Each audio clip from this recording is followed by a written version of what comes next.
अल्लाह ने पाकिस्तान के लिए कायद-ए-आज़म के बाद एक ऐसा लीडर हमें तोहफे में दिया है, दिखाएगा। मैं खान साहब को उनके लिए दुआ गो हूँ, अल्लाह उनको ज़िंदगी दे, उनको रियाज हुसैन पीरज़ादा साहब और अफजल गिल बार बार इक़्तिदार में आए। मैं बिल्कुल सेटिस्फाइड नहीं हूँ जी। इतने तवील अरसा ये सियासत में रहे हैं, इन लोगों ने उस वक्त भी अपनी तहसील के लिए और ज़िले के लिए कोई चीज़ नहीं ली। इनको चाहिए था कोई कैडेट कॉलेज यहाँ ले लेते, यहाँ कोई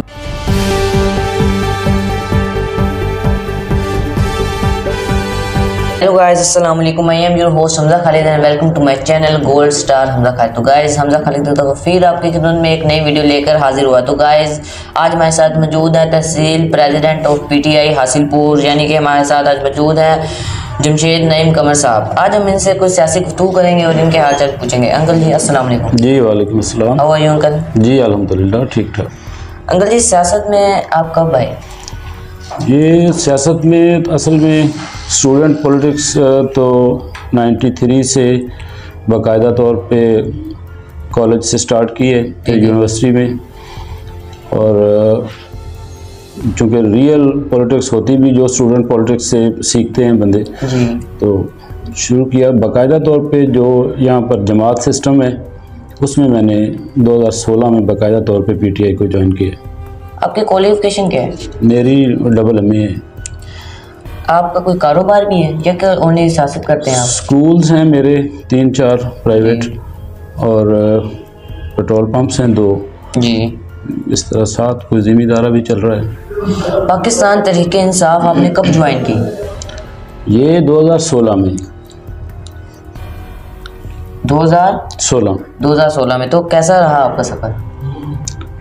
बस हम तो एक सही पाकिस्तान की तरक्की के लिए, पाकिस्तान को अच्छे माहौल में तरक्की करता हुआ देखना चाहते हैं, और यही सियासत में आने का मकसद था कि पाकिस्तान की जिस तरह सियासत इस दफ़ा आप देख रहे हैं रिसेंटली भी, ये 80 की दहाई से लेके अब तक भी ये सियासत में कोई सियासतदानों का अच्छा रोल नहीं रहा है, जिससे हमारा मुल्क जो है, जिसको बड़ी कुर्बानियों से हमारे कायद ने, हमारे बुज़ुर्गों ने इसको बनाया, उसमें कोई खातर खा ये उसको कोई तरक्की नहीं दे सके हैं, उसको ऊपर उठा रहे, बल्कि पाकिस्तान नीचे से नीचे ही आ रहा है। इस बात का अफसोस भी था, और बहैसियत एक पाकिस्तानी ये फ़र्ज़ समझ के सियासत में आए कि चलो हम अपना जितना हिस्सा डाल सकते हैं अपने मुल्क को, अपनी इस सरज़मीन को अपना वक्त दें और सियासत में एक शाइस्तगी लाएं, और यही हमारा मकसद है। और इसमें इंशाअल्लाह ताला हम काफ़ी हद तक कामयाब भी रहे हैं कि हमने अपने हल्के की हद तक लोगों में कशीदगियों को काफ़ी कम किया है, और उनको एक प्लेटफॉर्म पर ला के कोशिश किया कि इत्तेहाद से, यूनिटी से हम इस जमात को जो है वो कामयाब कराएँ। बतौर तहसील प्रेसिडेंट हासिलपुर आए, क्या वर्क किया हासिलपुर के लिए? मैं पहले भी 2017 में भी प्रेसिडेंट रहा हूँ, उसके बाद फिर 2018 के इलेक्शन में हमें डी-नोटिफाई कर दिया गया, और अब क्यों? फिर वो कोई टिकट्स के मामलात थे जी। अब भी मेरा तो मोटो यही है कि जो बंदा राइट पर है, जो हार्ड वर्कर है, गरीब आवाम से प्यार करता है, उनकी जेबें नहीं काटता, ऐसे बंदे को सियासत में आना चाहिए। और उस वक्त भी टिकट ना मिला बाजवा साहब को एज ए तहसील प्रेसिडेंट। मैं समझता था कि हमें भी पार्टी क़यादत पूछती कि आप तहसील में रहने वाले हैं, आपको चाहिए कि तहसील सदर से पूछते कि ऑन ग्राउंड रियलिटी क्या है, लेकिन बदकिस्मती से हमें ना पूछा गया। खाकवानी साहब के पास मैं गया, जो उस वक्त जनूबी पंजाब के सदर थे। मैंने उनसे भी मैंने कहा आपने बहुत बड़ा ये ब्लंडर किया है, और ये सीटें आपकी हार जाएंगी। और ये नतीजतन फिर उनको पता चला कि हमारे डिवीज़न में ये जो नाइंसाफ़ी हुई टिकटों की तकसीम पर, और उसका रिज़ल्ट फिर सब ने देख लिया। 2018 में भी टिकटों की मुनसिफाना तकसीम ना हो सकी, इसकी ख़ास वजह क्या थी? असल में जो हमारे स्टेक होल्डर्स हैं, जो पार्टी के बड़े हैं, उनको भी चाहिए कि तहसील की सतह पे ग्राउंड रियलिटी को, हकीकत को देखें, ना कि जो बंदा सरमायादार है, जागीरदार है या इलेक्शन के दिनों में आके अपने मरासम को इस्तेमाल करके और अपनी ऐसे फर्जी गुडविल दिखा के अगर पार्टी तो बैठे हैं, वो तो लोग ड्राइंग रूम में बैठे हैं। असल में मेरा अब भी यही जो है वो नज़रिया है कि पार्टी की आदत को तहसील सदर, डिस्ट्रिक्ट सदर को ही जो है वो उससे पूछना चाहिए कि कौन बंदा जानदार है, कौन बंदा हार्ड वर्कर है, किसके वोट हैं, कौन compete कर सकता है।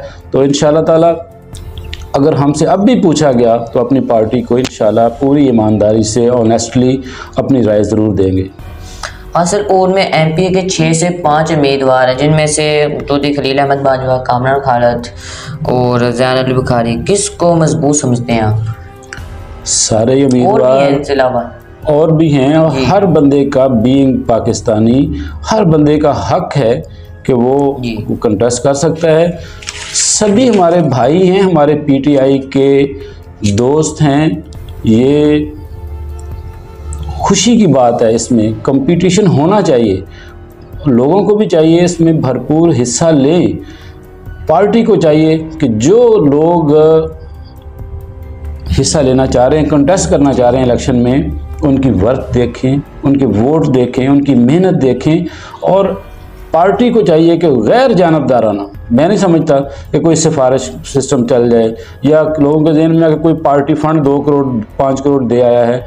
नहीं, पार्टी को चाहिए कि जो बंदा compete कर सकता है, जो मेहनत कर सकता है, जो इलेक्शन जीत सकता है, हमारे लिए तो वो उम्मीदवार सूझमंद है। वो बाजवा साहब हों, वो ज़ैन बुखारी साहब हों, वो चौधरी अमन नवाज साहब हों, कामरान खालिद साहब हों, कोई भी दोस्त हो जो पार्टी के लिए जीत का सबब बने, उसको उम्मीदवार होना चाहिए। जी। रियाज हुसैन पीरजादा साहब और अफजल गिल बार बार इक़्तिदार में आए, आप इनके वर्क से सेक्रीफाइस हैं? मैं बिल्कुल सेटिस्फाइड नहीं हूँ जी। इतने तवील अरसा ये सियासत में रहे हैं। एक दफ़ा आपको तो याद नहीं होगा, हमें याद है कि चीफ़ सेक्रेटरी साहब आए नवाज शरीफ साहब के दौर में, और उनका काम ये था कि वो लोगों को ज़्यादा से ज़्यादा सहूलियात दें। इन लोगों ने उस वक्त भी अपनी तहसील के लिए और ज़िले के लिए कोई चीज़ नहीं ली। इनको चाहिए था कोई कैडेट कॉलेज यहाँ ले लेते, यहाँ कोई हॉस्पिटल इस हद तक बना सकते, भावलपुर को डिस्ट्रिक्ट बना लेते। इतना लंबा फासला तय करके लोग जाते हैं और हमारे मरीज़ तो रास्ते भी बेचारे अल्लाह को प्यारे हो जाते हैं। तो मैं नहीं समझता कि 30 साल इक़्तिदार में इन्होंने कोई ऐसा कोई जो है चार्मफुल कोई दौर गुजारा हो और आवाम को कोई इन्होंने सहूलत दी हो। खान साहब के शेरों जैसे जिगरे को आप क्या देंगे, क्या कहेंगे इसके बारे में? अल्लाह ने पाकिस्तान के लिए कायद-ए-आज़म के बाद एक ऐसा लीडर हमें तोहफे में दिया है जिसकी अब पूरी दुनिया में आप देख लें, कोई मुल्क है उसकी दयानतदारी, उसकी जहानत को कोई बंदा रद्द नहीं कर सकता। और देख लें, यही है बाहर वाले मुल्कों में जो लोग रह रहे हैं हमारे पाकिस्तानी, वो क्यों इमरान खान के साथी हैं, क्यों इन पर जान अपने निछावर करते हैं? वो देखते हैं कि बैरूनी मुल्क जो हैं वहाँ इंसाफ है, कानून है, वो लोग तरक्की कर रहे हैं। वो चाहते हैं कि कोई ऐसा ईमानदार लीडर आए जो पाकिस्तान को भी दूसरे मुल्कों की तरह ऊपर उठाए। और इंशाअल्लाह ताला ये वक्त अल्लाह हमें ज़रूर दिखाएगा।